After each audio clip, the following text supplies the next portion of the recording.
नमस्कार। आज तपाईहरुलाई धेरै समयपछि आज तपाईहरु बीच हामीले चाहिँ यो युट्युबमा आज एउटा फार्ममै गएर धेरै समयपछि हामी आफै आएका छौं र हाम्रो युट्युबलाई धेरै माया गरिदिनु भएको छ, लाइभ सब्स्क्राइब गरिदिनु भएको छ। म यसका लागि हार्दिक धन्यवाद दिन चाहन्छु र हामीले हाम्रो सब्स्क्राइबमा 5000 जनाभन्दा बढी पुग्नु भएको छ। यसका लागि पनि हामी हार्दिक सम्पूर्ण हाम्रा दर्शकहरुप्रति हार्दिक आभार व्यक्त गर्न चाहन्छु। र आज हामीले बाख्रा पालन सम्बन्धी एउटै भिडियोमा एकमुष्ट कुरा चाहिँ राख्ने कोसिस गरेका छौं। सर्वप्रथम हामी व्यवस्थापनको कुरा गर्छौं, त्यसपछि हामी गएर स्वास्थ्यका कुरा गर्छौं। आज हामी चाहिँ गलेम नगरपालिका 3 नम्बर वार्डमा रहेको अञ्जली कृषि तथा बाख्रा फार्म छत्री भन्ने ठाउँमा छ स्याङ्जाको, र हामी यो ठाउँमै बसेर केही समय पहिला हामीले एउटा भिडियो पनि यहाँ हालेको थियो। फेरि आज तपाईहरुमा यही ठाउँबाट तपाईहरुमा हामीले चाहिँ यो कार्यक्रम प्रस्तुत गर्नेछौँ र यो कार्यक्रममा तपाईहरुलाई व्यवस्थापन सम्बन्धी जानकारी मैले दिनेछु भने स्वास्थ्य सम्बन्धी जानकारीमा चाहिँ भेटनरी डाक्टर अनिश सापकोटा सरले चाहिँ तपाईहरुलाई जानकारी गराउनुहुन्छ। सर्वप्रथम चाहिँ बाख्रा पालन सुरु गर्नुभन्दा अगाडि गर्नुपर्ने के हो त, त्यो कुरामा हामी छलफल गरौँ।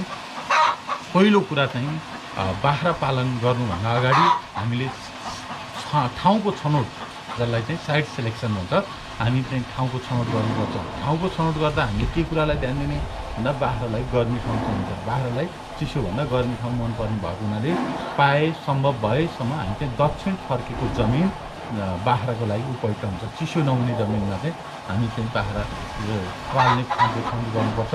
जब त्यस्तो ठाउँको हामी छनौट गरिसकेपछि जहाँ चाहिँ यातायातको सुविधा होस्, दाना, घाँस, पानी, बिजुली, सञ्चार अनि प्राविधिक सेवा सुविधाहरू गर्न सकिने, रेखदेख सुरक्षाको हिसाबले रेखदेख हुने ठाउँ, यी कुरालाई हामी ध्यान दिइसकेपछि हामीले चाहिँ अब गोठको व्यवस्थापन गर्नुपर्छ।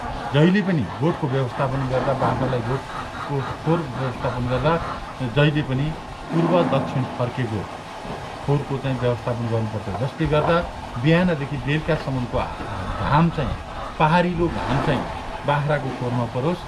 जस्तो यो खोर बनाउँदाखेरि तपाईहरुले यो खोरलाई देखिरहनु भएको छ, यसको धुरीबाट बिहानबाट उदाएदेखि अस्ताएसम्म यो बाख्राको खोरको धुरीमा घाम पर्छ। यसको मतलब यहाँ एकदम न्यानो छ, गर्मी पनि छ।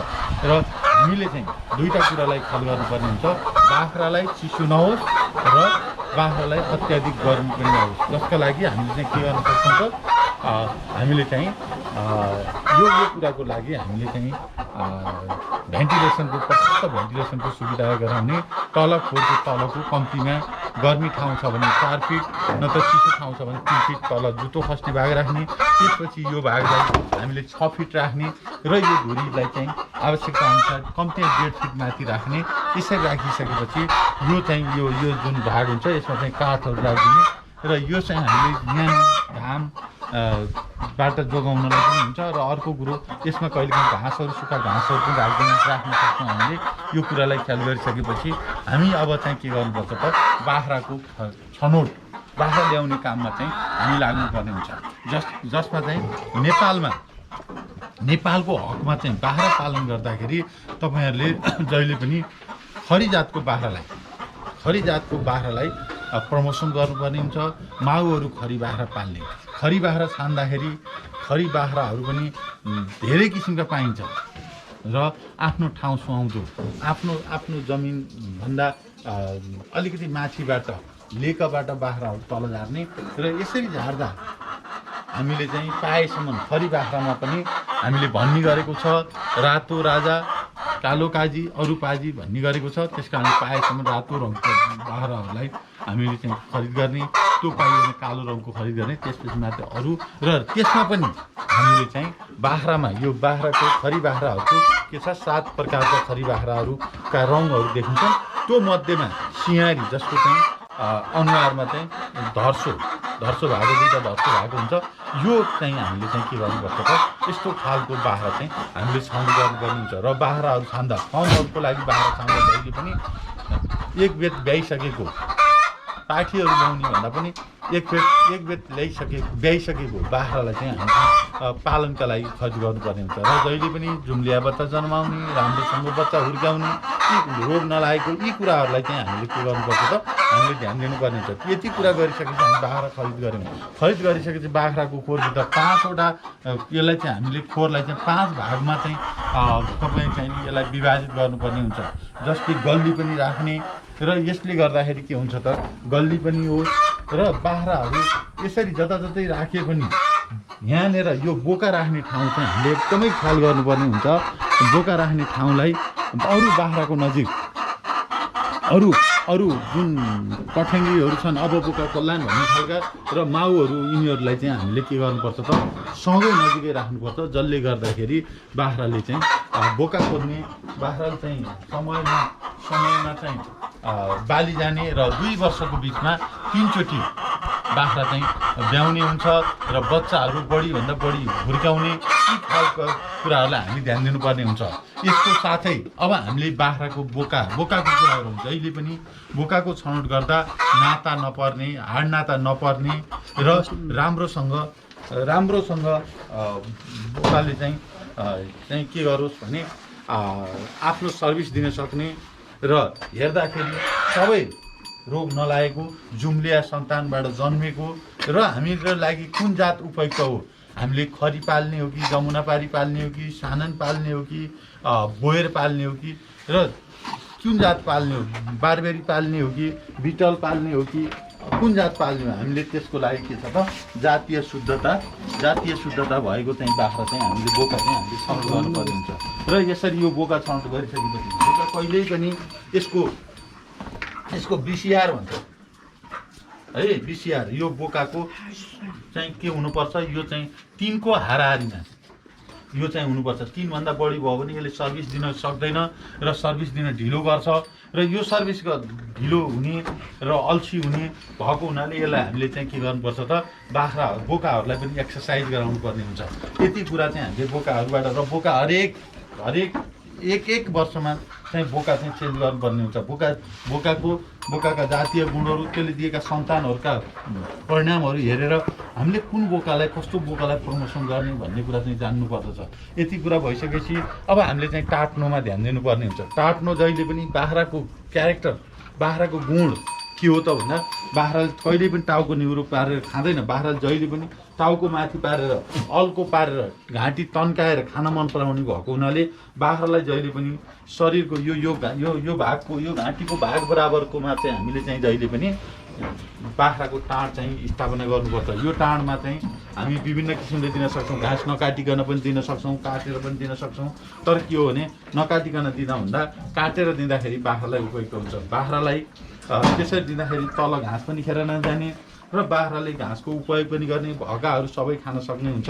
र बाख्रालाई जहिले पनि बाख्रा अरू जातभन्दा फरक हो, अरू जनावरभन्दा फरक हो। यसलाई मिनरलको बढी आवश्यक पर्ने भएको हुनाले हामीले चाहिँ के गर्छौँ त यसलाई चाहिँ यो चाहिँ बुट्यान घाँसहरू जसका रेसाहरू खान मिल्छ बाख्राले, ती घाँसहरू चाहिँ हामीले उपलब्ध गराउनुपर्ने हुन्छ। बाख्रालाई भुइँघाँसले मात्रै हुँदैन, बाख्रालाई हामी विभिन्न घाँसहरूको प्रयोग गर्न सक्छौँ। यति कुरा गरिसकेपछि हामीले चाहिँ घाँसमा चाहिँ कस्तो खालको प्रयोग गर्ने त सरदर बाख्रालाई एउटा माउ बाख्राहरूलाई हामीले हिसाब गर्दाखेरि 5 किलो हरियो घाँसको आवश्यकता पर्दछ। त्यो 5 किलो हरियो घाँसमा हामी चाहिँ 3.5 किलो हामी अकोसे घाँसबाट दिन्छौँ भने 1.5 किलो चाहिँ हामी चाहिँ कोसे घाँसबाट दिनुपर्ने हुन्छ। यसरी हामी जब घाँसको व्यवस्थित तरिकाले दिन सक्छौँ त्यसपछि मात्रै हामीले दाना चाहिँ कम चाहिँ दिए पुग्छ अथवा थोरै दिए पनि उसलाई चाहिँ शरीरको मात्रा पुग्छ। र जहिले पनि बाख्रा चाहिँ कस्तो चिज हो भने एकदम पोसिलो भन्दा पनि बाख्राले धेरै चिज खान मन पराउँछ। बाख्रालाई धेरै चिज चाहिने भएको हुनाले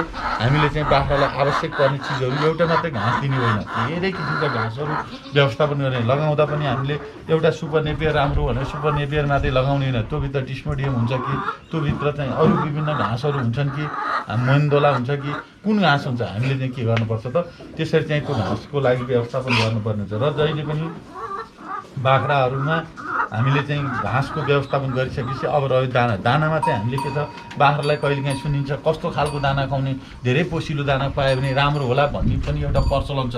बाख्रालाई चाहिँ के हो भने बाख्रामा जहिले पनि हामीले जान्नुपर्ने कुरा 14 देखि 16% को दाना चाहिँ हामीले बाख्रामा चाहिँ उपयोग गर्नुपर्ने हुन्छ। जब चाहिँ हामीले दानामा चाहिँ 16% देखि 14% को दाना व्यवस्थापन गरिन्छ, अनि मात्रै बाख्राले सजिलरी आफ्नो चाहिँ शारीरिक विकास गर्न सक्छ, शरीरको विकास गर्न सक्छ र उसले चाहिँ उसलाई चाहिएको हिसाबले आफ्नो शरीरलाई मेन्टेन गर्न सक्छ। त्यस कारणले हामी चाहिँ बाख्राको दानामा चाहिँ 14 देखि 16% को दाना मात्रै, प्रोटिन भएको दाना मात्रै प्रयोग गर्नुपर्छ। यस कारणले हामीले चाहिँ यी कुराहरूलाई ध्यान दिनुपर्ने हुन्छ।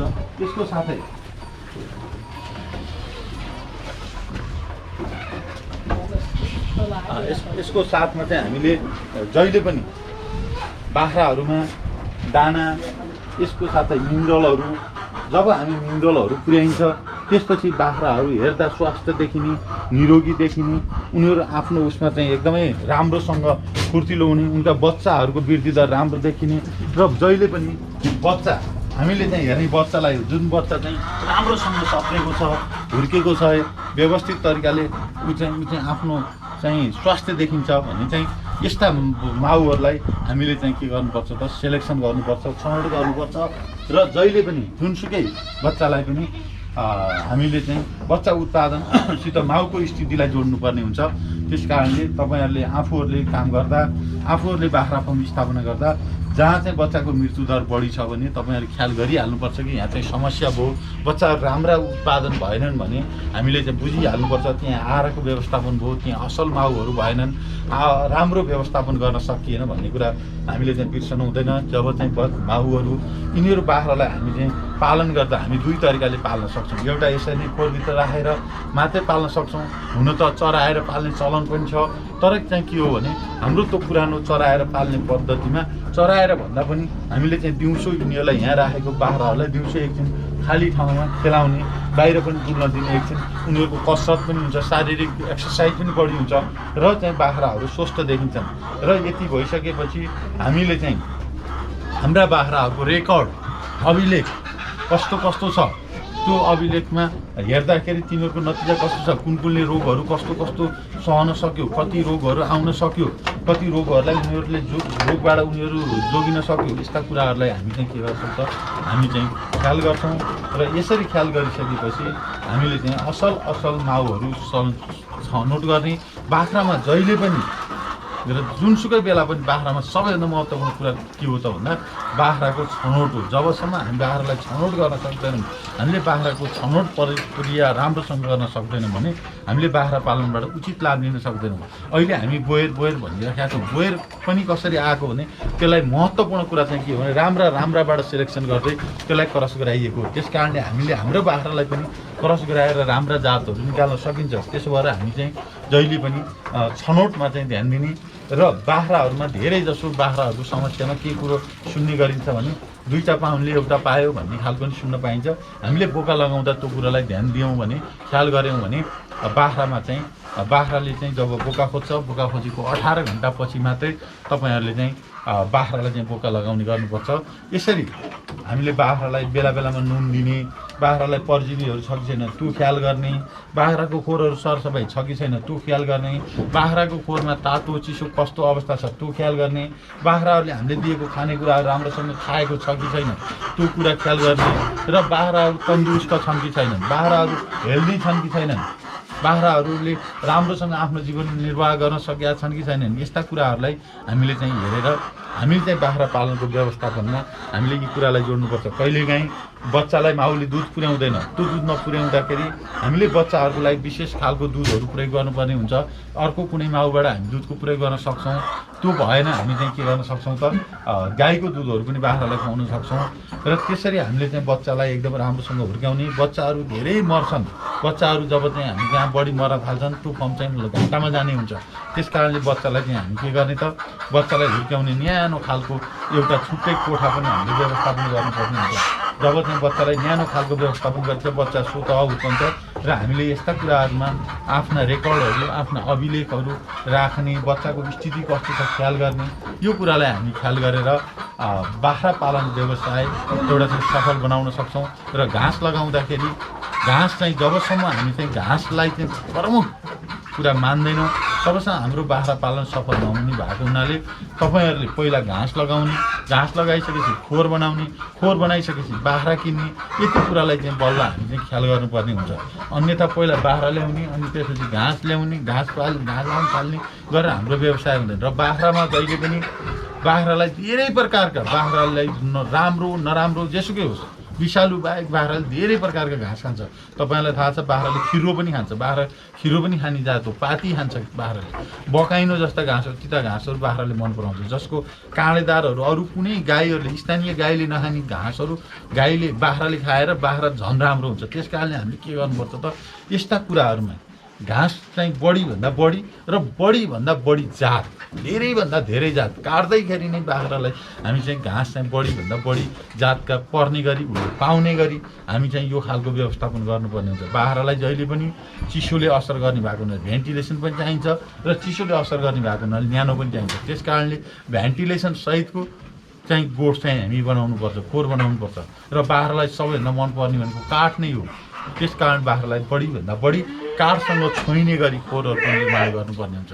र बाख्रालाई चिसोले असर गर्छ, त्यो कुरामा चाहिँ तपाईँहरू ध्यान दिनु होला। बाख्रा पालन व्यवसाय अहिले नेपालमा एकदमै फस्टाउँदै पनि गएको छ र धेरै मान्छेहरू बाख्रा पालेर विस्थापित पनि भएको छ। यसको कारण के हो भने बाख्रा पाल्नुभन्दा अगाडि चाहिँ गर्नुपर्ने भूमिकाहरू नगरेका कारणले हामी चाहिँ समस्यामा पर्छौँ। त्यस कारणले हाम्रा साथीहरूलाई यो भिडियो हेरिरहनु भएको छ जसले उहाँहरूलाई म आग्रह गर्न चाहन्छु, बाख्रा पालनका बारेमा कुरा बुझेर यो व्यवसाय सुरु गर्नुहोस्। र यो व्यवसाय कठिन व्यवसाय हो, यो एकदम नगद आम्दानी हुने हो र व्यवसाय हो। यो चाहिँ त्यो सजिलो व्यवसाय अरू हुँदैन। तर जबसम्म घाँस खेती गरिँदैन तबसम्म हामीले चाहिँ व्यवसायबाट उचित लाभ लिन सक्दैनौँ। व्यवस्थापनको कुरामा बाख्रा हो भन्ने, फोहोर पानी दिने, बाख्रा हो भन्ने जस्तो पनि दाना दिने होइन। बाख्रालाई एकदम सफा चाहिन्छ। बाख्राले एकदम अर्काले खाएको चिज खाँदैन कहिले पनि। बाख्रा चाहिँ एकदम शुद्ध शाकाहारी र अर्काले खाएको चिज नखाने र अर्काले आहारिसे पनि हुन्छ बाख्रा। त्यस कारणले बाख्रालाई राख्दाखेरि, माउहरू राख्दाखेरि मिल्ने एकातिर राख्ने, नमिल्नेहरू एकातिर राख्ने, यस्तो खालको चाहिँ व्यवस्थापन गर्ने, बिरामीलाई छुट्टै राख्ने, बच्चाहरूलाई छुट्टै खालको एउटा अर्को माउहरूले हानिदिन सक्छ। यस्ता कुराहरूमा यहाँहरूले ध्यान दिएर बाख्रा पालन व्यवसायको व्यवस्थापकीय कुरामा चाहिँ यी कुरालाई यहाँहरूले ध्यान दिएर बाख्रा पालन व्यवसाय गर्ने र बाख्रा पालनका धेरै कुराहरू छन्। हाम्रा भिडियोहरूमा हामी धेरै कुराहरू हामीले राखेका छौँ, अनुभवका कुरा पनि राखेका छौँ। अनि आज हामीले चाहिँ अलिकति प्राविधिक कुराहरू यहाँहरूमाझ राख्यौँ। र अब यो सँगसँगै अब हामीले चाहिँ स्वास्थ्यका कुरा गर्छौँ। स्वास्थ्यका कुरा गर्नका लागि यो भिडियोमा चाहिँ अब तपाईँहरूमाझ डाक्टर साहबले तपाईँहरूलाई अलिकति यो स्वास्थ्यका कुराहरू राख्नुहुन्छ। त्यसपछि फेरि मेरा केही कुराहरू राखेर आजको हामी कार्यक्रम सक्छौँ। र यसका लागि तपाईँहरूले यो भिडियो पुरै हेर्नुपर्ने हुन्छ। यसका लागि म सबै भिडियो हेर्नको लागि आग्रह गर्दछु। सबैजनामा नमस्कार। म अनिश सापकोटा, पशु चिकित्सक, गल्याङ नगरपालिकाबाट। र म आज तपाईँहरूलाई बाख्रामा लाग्ने मुख्य सङ्क्रामक तथा अन्य केही रोगहरू, असङ्क्रामक रोगहरू र केही परजीवी, बाह्य परजीवी, आन्तरिक परजीवीको बारेमा छोटो प्रस्तुति लिएर उपस्थित भएको छु। तपाईँले यस भिडियोमा योभन्दा अगाडि बाख्राको खोर व्यवस्थापन, त्यसपछि आहार व्यवस्थापन र स्याहार सुसारका कुराहरू बारेमा धेरै कुराहरू ज्ञान लिइसक्नु भएको छ। र अब म तपाईँहरूलाई प्रस्तुत गर्न जाँदैछु बाख्राहरूमा लाग्ने मुख्य रोगहरू।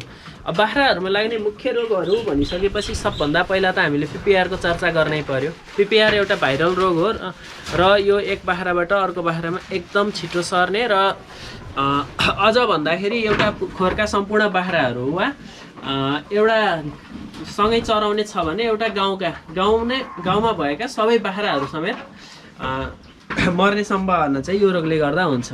र यो रोग लागिसकेपछि के हुन्छ भन्दाखेरि बाख्राहरूले खोक्ने, निमोनियाको लक्षणहरू देखाउँछ, जस्तो खोक्ने, सास फेर्न गाह्रो हुने, ज्वरो आउने र यसै गरेर बाख्राको केही बाख्राहरूमा डायरियाको लक्षणहरू देखिन्छ, छेर्ने। र विशेषतः यो रोग चाहिँ जाडो महिनामा देखिने र जाडो महिनामा देखिसकेपछि चाहिँ यसको लक्षणहरू चाहिँ चिसो लागेकोसँग मिल्दोजुल्दो हुने हुनाले चाहिँ के भनिन्छ हाम्रो गाउँघरतिर चाहिँ बाख्रा हाम्रो खोरका बाख्राहरू लगभग सबै चिसोले गर्दा मर्यो भनिन्छ, तर कारण के हुन्छ? पिपिआर हुन्छ। यो चाहिँ एउटा एकदम समस्याको रूपमा देखिन्छ क्या। अनि हामीले के गरिन्छ? चिसो लाएर मर्यो भनिसकेपछि ट्रिटमेन्टमा गइँदैन, उपचार गर्न थालिँदैन र यसको माथिल्लो अथोरिटीसम्म इन्फर्मेसन सेयर हुँदैन। त्यो कारणले गर्दाखेरि के हुन्छ? बाख्रा चाहिँ एउटा खोरको मात्र होइन, सबै बाख्राहरू गाउँकै वा अझ भन्दाखेरि निश्चित एरियाका सबै बाख्राहरू चाहिँ मर्न सक्ने सम्भावना हुन्छ है। र यसै गरेर पिपिआर भइसकेपछि अब के गर्ने त भन्दाखेरि पिपिआर भइसकेपछि सबभन्दा पहिला त के गर्नु पर्यो? पशु चिकित्सक वा प्राविधिकलाई भने हामीले के गर्न सक्छौँ? बाख्रालाई तातो कुराहरू खान दिने, जस्तो मकै भुटेर खान सकिन्छ, सुप खान दिन सकिन्छ, सुक्खा कुराहरू, र जुन रोग लागेको बाख्रा छ त्यसलाई चाहिँ अरू बाख्राहरूबाट छुट्याएर त्यसपछि बल्ल चाहिँ पशु चिकित्सक वा प्राविधिकलाई बोलाएर चाहिँ उपचारतर्फ जान सकिन्छ। यसै गरेर पिपिआर लाग्न नदिन हामीले के गर्न सकिन्छ? सबभन्दा मुख्य कुरो त आफ्नो खोरको बायोसेक्युरिटी नै हो। बायोसेक्युरिटी भन्नाले जैविक सुरक्षा। हामीले के गर्न सकिन्छ? खोरभित्र पस्ने बाटोमा चाहिँ चुना पछ्याउन सकिन्छ वा भिर्कोनियस वा यस्तै प्रकारका विभिन्न केमिकलहरू प्रयोग गरेर चाहिँ निर्मलीकरण गरेर मात्र मान्छेलाई वा पशुलाई खोरभित्र छिर्न दिन सकिन्छ। र अर्को बाख्रा खरिद गर्दाखेरि सबभन्दा मुख्य ध्यान पुर्याउनु पर्ने कुरा कस्तो भन्दा त्यो खोरमा पहिला अघिल्लो वर्षहरूमा चाहिँ पिपिआर लगाएर बाख्रा मरेका छन् कि छैनन् त्यो कुराको हिस्ट्री बुझेर मात्रै खरिद गर्नुपर्छ। यसै गरेर अर्को के गर्नु पर्यो भन्दाखेरि पिपिआर रोग लाग्न नदिन आफ्ना बाख्राहरूलाई चाहिँ सबै गाउँकासँग मिलाएर चराउने जुन हाम्रो प्रचलन छ त्यो चाहिँ अलिकति कम गर्नु पर्यो। र यसै गरेर चिसोमा के गर्नु पर्यो? बाख्राहरूलाई चाहिँ अलिकति सुक्खा बनाएर भेन्टिलेटरको व्यवस्था गरेर पनि राख्नु पर्यो र साथसाथै त्यो बाख्राको खर्च तातो हुने व्यवस्था पनि मिलाउनु पर्यो। यो कुराहरू गर्न सकिएमा बाख्राको पिपिआरसँग लड्ने क्षमता पनि वृद्धि हुन्छ र बाख्राहरूलाई पिपिआरले गर्दाखेरि चाहिँ धेरै समस्या पनि देखिँदैन। यसै गरेर अर्को रोग बाख्राहरूमा एकदमै धेरै देखिने अर्को रोग के छ भन्दा इन्टेरोटक्सेमिया। इन्टेरोटक्सेमिया चाहिँ यो क्लोस्ट्रिडियम नाम गरेको विषाणुले गर्दाखेरि त्यो विषाणु चाहिँ आन्द्रामा ग्रोथ हुन्छ र ग्रोथ भइसकेपछि त्यो विषाणुको विषले गर्दाखेरि चाहिँ बाख्रामा समस्याहरू देखिन्छ र यो रोग लागिसकेपछि बाख्रा झोक्राउने र ठुलो सङ्ख्यामा बाख्राहरू एकैपल्ट बिना अरू कुनै लक्षण देखाएर एकैपल्ट मर्छ र केहीले बाख्राहरूले छेर्ने पनि हुन्छ र यसको अब इन्टेरोटक्सेमियाको कारणले गर्दा मरेका बाख्राहरूको चिरफार गरेर हेर्दाखेरि हामीले के देख्न सक्छौँ? किडनीहरू सुन्निएको, यसै गरेर किडनी एकदम नरम टाइपको भएर सुन्निएको र आन्द्रामा विशेषतः आन्द्रा सुन्निएको र रातो रगतले गर्दाखेरि चाहिँ ह्यामरेज भएको देखिन्छ। यो लक्षणहरू देखिन्छ र इन्टेरोटक्सेमियाको समयमै पहिचान गर्न सकेमा उपचार पनि गर्न सकिन्छ। यसको उपचारको लागि हामीले बजारमा उपलब्ध हुने एन्टिबायोटिकहरू पेनिसिलिन ग्रुपको एन्टिबायोटिकहरू प्रयोग गर्न सकिन्छ। र यसै गरेर बाख्रामा देखिने यो दुईवटा रोगपछि देखिने अर्को रोग भनेको चाहिँ रोग भनौँ या समस्या भनौँ प्रेग्नेन्सी टक्सेमिया हो। प्रेग्नेन्सी टक्सेमिया चाहिँ कस्तो हुन्छ भन्दाखेरि बाख्रा जब ब्याउने अवस्था आइपुग्छ, ब्याउने हुन्छ र ब्याउने अन्तिम महिनातिर चाहिँ के हुन्छ? बाख्राको शरीरमा क्याल्सियमको अत्यन्तै कमी हुन्छ। यो क्याल्सियमको अत्यन्तै कमी भइसकेपछि बाख्राले हिँडडुल गर्न नसक्ने, झोक्राउने, जस्तो गाई भैँसीको हामीले सुनिन्छ नि मिल्क फिभर हो, लगभग उस्तै लक्षणहरू देखाउँछ। र यो देखाइसकेपछि के हुन्छ? बाख्रो मृत्यु पनि हुनसक्छ र यो चाहिँ यो कारणले गर्दाखेरि चाहिँ हामीले चाहिँ बाख्रालाई ब्याउने अवस्थामा चाहिँ विभिन्न प्रकारका आवश्यक न्युट्रिएन्टहरू जस्तो मिनरलहरू र यसै गरेर दाना घाँस सबै कुराहरू चाहिँ यथेष्ट मात्रामा उपलब्ध गराउनुपर्छ। यदि यो रोग लागिसकेको छ भने त्यो अवस्थामा चाहिँ हामीले के गर्न सकिन्छ? बाख्रालाई भन्दा क्याल्सियम दिएर चाहिँ हामीले ट्रिटमेन्ट गर्न सकिन्छ। र यसै गरी अर्को बाख्राको रोगहरूको कुरा गर्दाखेरि चाहिँ खानाहरू खान अरुचि गराउने यो एउटा एकदम समस्याको रूपमा देखिन्छ। विशेष गरेर पानी परेको सिजनमा के हुन्छ भन्दा बाख्राको गोठ वरपर सबै चिसो हुन्छ र घाँसको हामी लगभग धेरै जसो कृषकहरूको चाहिँ चलन के हुन्छ? जुन दिन काट्यो त्यही दिन खुवाउने वा 1-2 दिन राखेर खुवाउने र ठुलो सङ्ख्यामा चाहिँ घाँस स्टोरेज नगर्ने भएको कारणले गर्दाखेरि चाहिँ घाँस चिसो हुने र बाख्राले खान नरुचाउने वा खायो भने पनि धेरै खान नसक्ने जस्तो समस्याहरू देखिन्छ। र यसै गरी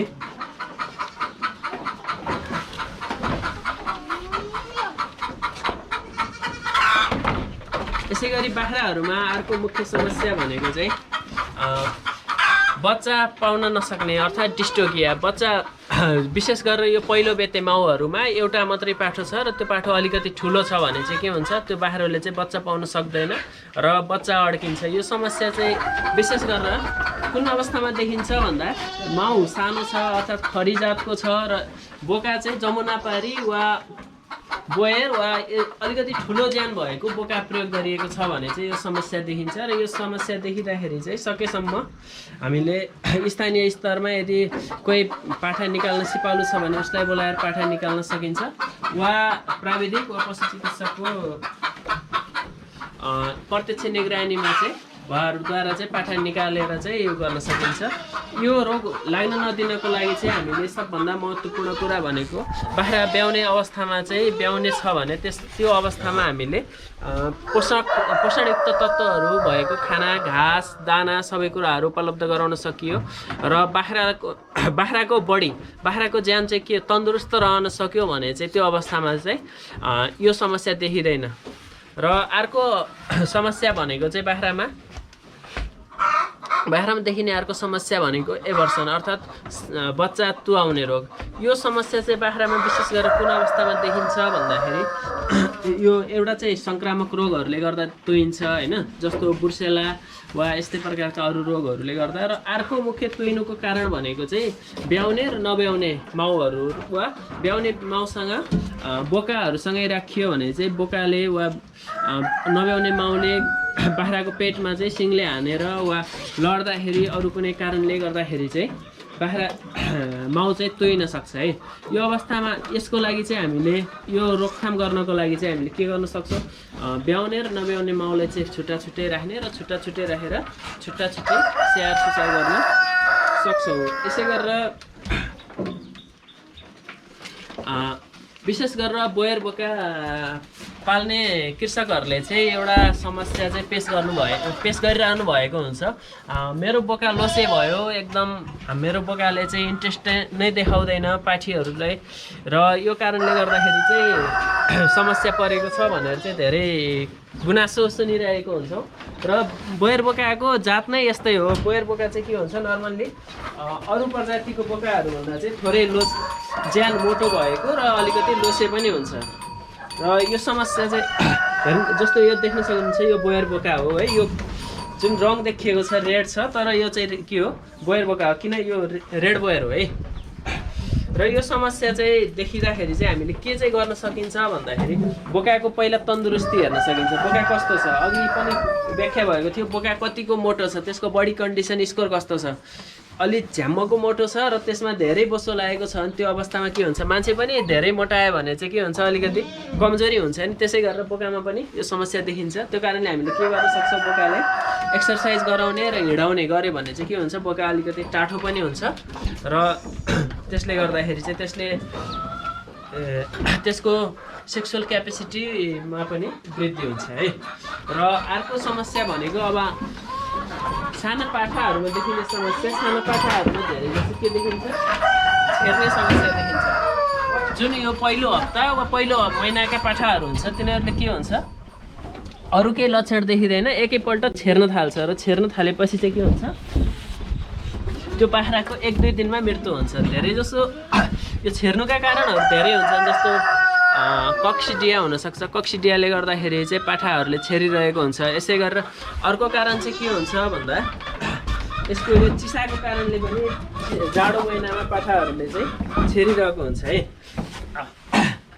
त्यो अवस्थामा हामीले के गर्न सकिन्छ, के कारणले छेरेको हो भन्ने कुरो पत्ता लगाएर चाहिँ त्यो अनुसार उपचार गर्नुपर्छ। यदि कक्सिडियाको कारणले छेरेको हो भने त्यसमा हामीले एम्प्रोलियम वा सल्कोप्रेमहरू प्रयोग गर्न सक्छौँ। र यदि चिसोको कारणले छेरेको हो भने चाहिँ त्यसलाई हामीले उपयुक्त वातावरण उपलब्ध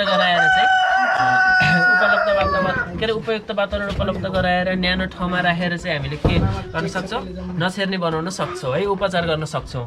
र अर्को पाठापाठीमा देखिने समस्या, पाठापाठी दुब्ला हुने। यो समस्या एकदम धेरै जसो खोरहरूमा के देखिन्छ, पाठापाठीहरू 2 महिनाको भइसक्यो, 3 महिनाको भइसक्यो, पाठापाठीहरू के हुन्छ, सानै हुन्छ र दुब्लो पनि हुन्छ। अझ कस्तो अवस्थामा हुन्छ भन्दाखेरि माउको दुध पर्याप्त पाएको छैन भने जस्तो तीनटा चारवटा पाएको छ माउले र त्यो अवस्थामा चाहिँ के हुन्छ पाठापाठी चाहिँ दुईटा चाहिँ मोटो हुन्छ किनभने उनीहरूले माउको दुध खान पाएको हुन्छ र त्यो अरू चाहिँ के हुन्छ पातलो हुन्छ। यो अवस्थामा हामीले के गर्न सकिन्छ जुन चाहिँ कमजोर छ त्यसलाई चाहिँ माउलाई समातेर दुध खुवाउने गर्न सकिन्छ र यदि पोषक तत्त्वको कमी भएर वा माउले दुध दिन नसकेर चाहिँ पाठापाठी दुब्लो भएको भने हामीले माउलाई क्याल्सियम वा अन्य तत्त्वहरू जस्तो प्रोटिनहरू दिन सक्छौँ। प्रोटिन र अन्य कार्बोहाइड्रेट यस्ता चिजहरू प्रशस्त मात्रामा भएको घाँस प्रयोग गरेर चाहिँ हामीले गर्न सक्छौँ। र यदि माउको दुध साँच्चै नै कम आएको छ पोषक तत्त्वहरू सबै उपलब्ध गराउँदै पनि माउको दुध कम आएको छ भने चाहिँ हामीले के गर्न सक्छौँ भन्दाखेरि क्याल्सियमको चाहिँ लिक्विड फर्म वा धुलो क्याल्सियम जसलाई मिनरल मिक्सचर पनि भनिन्छ त्यो चाहिँ उपलब्ध गरायो भने चाहिँ बाख्राको चाहिँ दुध बढ्छ र पाठापाठीहरू स्वस्थ तन्दुरुस्त र देख्दाखेरि पनि जस्तो यो छ नि राम्रो चिल्लो परेको देखिन्छ। जस्तो यो देख्न सक्नुहुन्छ यो चिल्लो परेको छ र यो पाठो देख्न सक्नुहुन्छ यो अलिकति फुस्रो परेको छ। यस्तो चिल्लो परेको हुन्छ पोषक तत्त्वहरूको उपलब्धता राम्रोसँग भएको अवस्थामा पाठाको। र रोगहरूको कुरा गर्दै जाँदा अब कुरा गरौँ कि आन्तरिक परजीवीको। बाख्रा पालनमा एउटा मुख्य समस्याको रूपमा चाहिँ के देखिन्छ आन्तरिक परजीवी विशेष गरेर पाठाहरूलाई चाहिँ के देखिन्छ गोलो जुकाले गर्दाखेरि चाहिँ धेरै दुःख दिएको देखिन्छ। गोलो जुका लाग्ने र त्यसपछि चाहिँ गोलो जुका लागिसकेपछि चाहिँ पाठा चाहिँ के हुन्छ घाँस पानीमा मन नगर्ने र बिस्तारै दुब्लाउँदै जाने। हामीले अरू लक्षणहरू केही देखिँदैन र दुब्लाउँदै गएर चाहिँ के हुन्छ पाठापाठीको मृत्यु पनि हुन्छ है। र बाख्रा पालनमा देखिने अर्को समस्या चाहिँ निमोनिया छ। बाख्रामा चाहिँ के हुन्छ एउटा त जुन अघि मैले व्याख्या गरिसकेँ पिपिआरको कारणले गर्दा पनि निमोनिया हुन्छ र त्यो बाहेक पनि अन्य विभिन्न कारणहरू जस्तो भाइरल ब्याक्टेरियल वा पारासाइटिक कारणहरूले चाहिँ निमोनिया हुनसक्छ। र निमोनिया चाहिँ विशेष गरेर कस्तो अवस्थामा हुन्छ भन्दाखेरि यदि खोरको चाहिँ भेन्टिलेसन सिस्टम राम्रो छैन भने जस्तो खोरको भेन्टिलेसन सिस्टममा चाहिँ के हुनसक्छ माथि चाहिँ जुन प्लास्टिक लगाइएको छ यसमा यदि यो प्लास्टिक चाहिँ 24 घन्टा चाहिँ यो प्लास्टिक यस्तै रह्यो र यदि हामीले प्लास्टिक चाहिँ खोलेर हावा पास हुन दिएनौँ भने चाहिँ के हुन्छ यो निमोनिया हुने सम्भावना चाहिँ बढ्छ। यसै गरेर यो बाख्राको खोरबाट तलपट्टि है यो बाख्राको जुतो झर्ने ठाउँबाट तलपट्टिको हाइट चाहिँ 2 फिट वा कम भयो 3 फिटभन्दा कम भयो वा 2 फिट भयो भने चाहिँ के हुनसक्छ त्यहाँबाट चाहिँ जुन ग्यासहरू उत्पादन हुन्छ विशेष गरेर एमोनिया चाहिँ के हुन्छ सिधै बाख्राको नाकसम्म आइपुग्छ र यो कारणले पनि के हुन्छ बाख्रालाई निमोनियाको सम्भावना चाहिँ अत्याधिक बढ्न जान्छ। र अर्को के कारणले हुन्छ भन्दाखेरि सरुवा निमोनिया हुन्छ। विशेष गरेर बाख्राहरूमा सरुवा निमोनिया भइसकेपछि के हुन्छ सबै खोरका बाख्राहरू चाहिँ एकैपल्ट रोगी देखिने र एकैपल्ट मर्नेसम्म हुनसक्छ।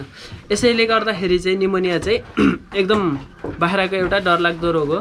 बाख्राले निमोनिया देखिसकेपछि सबैभन्दा पहिला त के हुन्छ खोक्ने स्यास्या गर्ने सास फेर्न गाह्रो हुने र खान मन नगर्ने उच्च ज्वरो आउने यस्ता लक्षणहरू देखिन्छ। र यो लक्षणहरू देखिसकेपछि बाख्राको चाहिँ धेरै जसो के हुन्छ मृत्यु हुन्छ यदि समयमा उपचार पाएन भने। र यसको उपचारको लागि चाहिँ तुरन्त प्राविधिक वा पशु चिकित्सकलाई बोलाएर चाहिँ मेरो बाख्रालाई यसरी निमोनिया भयो यस्तो छ हिस्ट्री यसको पहिलादेखिको यस्तो समस्या देखिरहेको थियो यस्तो थियो भनेर चाहिँ व्याख्या गरेर चाहिँ उहाँको सल्लाह अनुसार चाहिँ उपचार गर्नुपर्छ। र रोकथामको लागि त मैले अघि व्याख्या गरेँ जुन कुराहरू भेन्टिलेसनको कुरा यसै गरेर जुतो खस्ने ठाउँको हाइटको कुरा यस्ता कुराहरूमा चाहिँ ध्यान पुर्याउनुपर्छ। हुन्छ सर।